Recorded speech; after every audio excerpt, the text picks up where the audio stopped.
با سلام، امروز میخوایم آموزش نصب فریمورک لاراول رو توی ویندوز و نرم افزار ومپ با هم ببینیم که چه کاری باید انجام داد و چند تا نکته جانبی هم که ممکنه بتونه کمکی بکنه رو حتما بهش میخوایم پرداخت.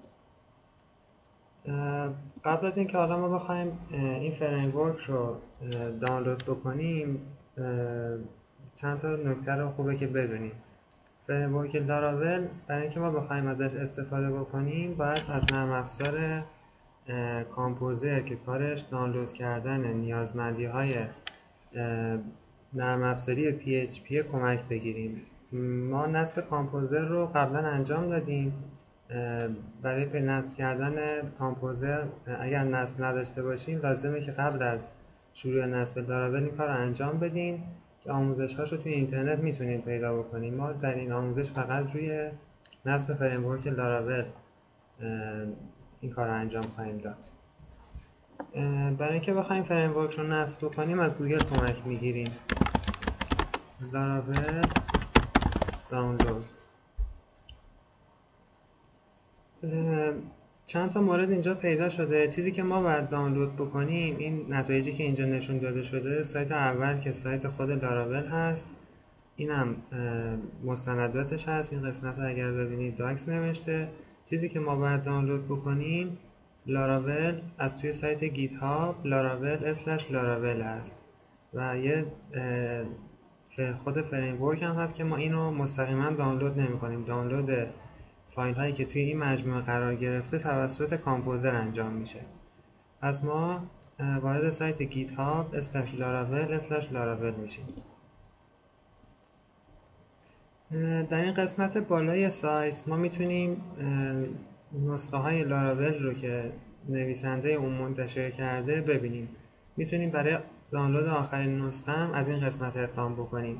برای نصب لاراول روش های مختلفی وجود داره. ما یکی از روش های استفاده کردنش توی ویندوز راحت تره و مشکلات کمتری برای ما به وجود میاره، ما از این روش پیش میریم. قسمت ریلیز ها رو من بیارم. نسخه های از لاراول که منتشر شده اگر نگاه بکنید آخرین نسخه 5.01.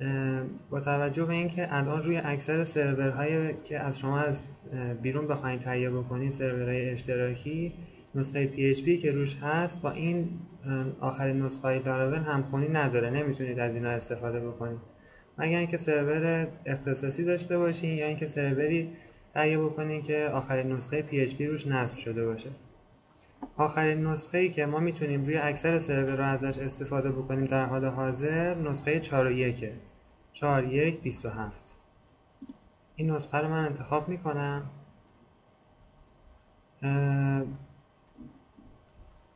در قسمت پایین سایت ما میتونیم آخرین نسخه 4.1 رو دانلود بکنیم، یا فایل زیپش رو یا tar.gzش رو کلیک میکنیم تا دانلود انجام بشه. میبینید که حجم فایل خیلی کمه. حجمی که این فایل الان داره 23 کیلوبایته. به خاطر اینکه داخل این مجموعه هیچ نیازمندی از خود فریمورک لاراول وجود نداره. دانلود فایل اصلی توسط کامپوزر انجام میشه. این فقط ساختار شاخه ها و اون چیزاییه که برای شروع یه پروژه نیاز داریم. من شاخه ومپ رو باز بکنم.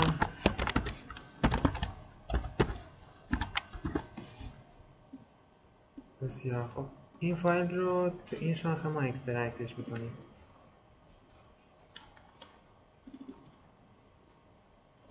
میتونیم اسم شاخه‌مون هم تغییر بدیم که دسترسی بهش راحت‌تر بشه. لاراول. الان با باز کردن مسیر لوکال هاست /لاراول ما باید بتونیم به این مسیر، به این شاخه دسترسی پیدا بکنیم.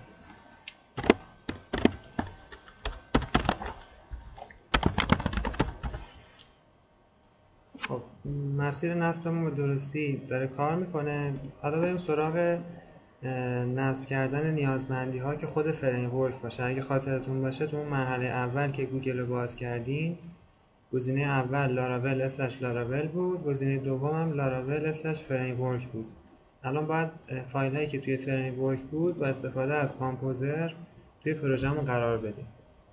قبل از اینکه حالا این کار رو انجام بدیم، برای دسترسی به سایت لاراول، این فولدری که اینجا شما دارید میبینید، ما اگر بخوایم خود سایت رو باز بکنیم باید از طریق فولدر پابلیک این کار رو بکنیم.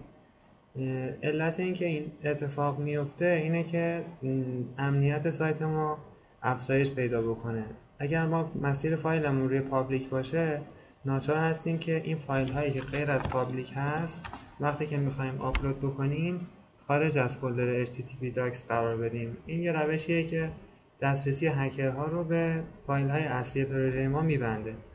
ما این کار رو چون روی سرورهای اشتراکی ممکنه با مشکلاتی مواجه بشیم، این بستن دسترسی رو با htaccess انجام میدیم. اگر سرورتون اختصاصی باشه میتونید به این ساختار شاخه‌ها دست نزنید، به همین صورت باقی بمونه. اولین کار پس ما این فایل ها رو جابجا میکنیم. تمام فایل ها غیر از فولدر پابلیک که شاخه اصلی ما هست رو میبریم داخل یه شاخه قرار میدیم. اینها رو من کات میکنم، یه دونه فولدر جدید میسازم، هر اسمی میتونه داشته باشه. من براش اسم لاراول رو انتخاب میکنم که مشخص بشه فایل های فریمورک هم توی این شاخه قرار گرفته.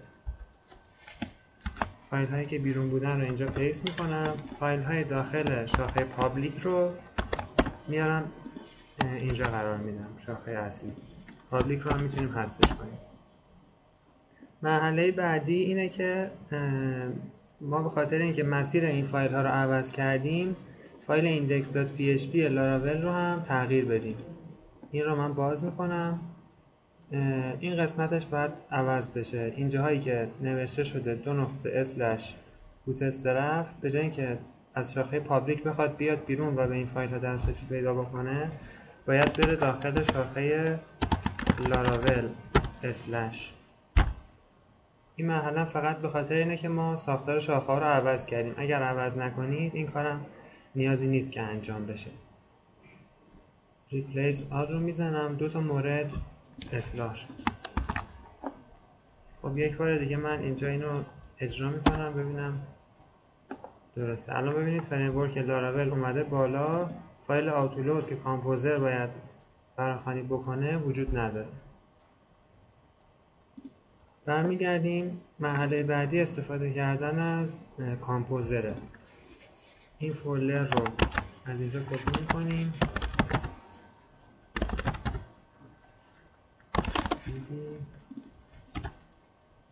برای فراخوانی کامپوزرم از دستور کامپوزر یا اینستال یا آپدیت، چون مرحله اوله فرقی نمیکنه، میتونیم اینستال بزنیم، میتونیم آپدیت رو هم بزنیم.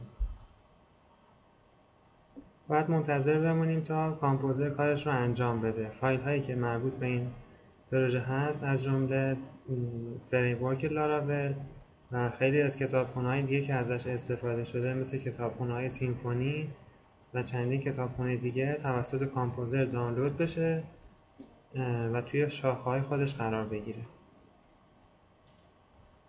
خب داریم می‌بینید که کامپوزر داره به ترتیب کتابخونه‌ها رو میگیره و نصب میکنه. این فولدر وندور رو کامپوزر ایجاد کرد، همه کتابخونه‌هایی که توی پروژه ما لازمه رو دانلود میکنه و توی این فولدر قرار میده. این مرحله باید اجازه بدین تموم بشه تا پروژه‌مون قابل استفاده بشه.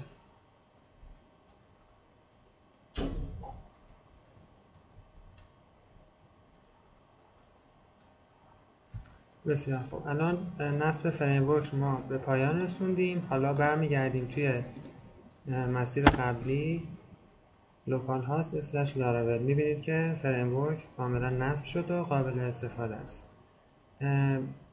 امیدوارم که هرچه زودتر بتونیم چند تا آموزش برای کار کردن بیشتر با قسمت‌های دیگه لاراول تهیه بکنیم و در اختیارتون قرار بدیم. از اینکه وقت خودتون رو گذاشتید و این آموزش رو مشاهده کردید متشکرم.